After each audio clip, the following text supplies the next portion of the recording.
Wasal iż-żmien li niddiskutu bis-serjetà dwar kif nistgħu nindirizzaw aħjar id-diskrepanza fi dħul bejn in-nisa u r-riġiel, il-famuża gender pay gap. Dan kien kliem l-Ewroparlamentari Laburista Miriam Dalli ju tindirizza attività politika fil-Mosta fl-aħħar jiem.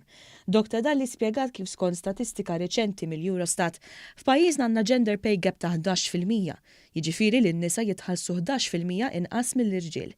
Din ir-rata hija anqas minn medja Ewropea fejn in-nisa jitħallsu 16% anqas mill-irġiel.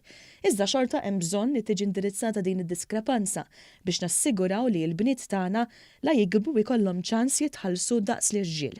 Il-fatturi li jikkontribwixxu għal dan id-distakk huma varji, fosthom li aktar irġiel minn nisa f'pożizzjonijiet ta' tieħid tad-deċiżjonijiet fejn jaqilgħu aktar pagi għolin, nisa jieħdu ħsieb il-familja b'xogħol li tiegħu ma jdaħlux valur finanzjarju u każijiet fejn in-nisa u l-irġiel ma jitħallsux indaqs tal-istess xogħol.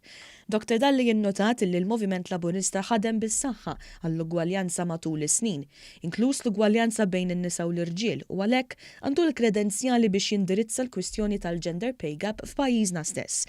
L-MP dan li temmet tissaq dwar l-importanza li dakinhar tal-elezzjoni kulħadd jivvota għal kandidati kollha tal-Partit Laburista biex verament ikun hemm ħidma favur il-poplu Malti Wawċi fil-Parlament Ewropew.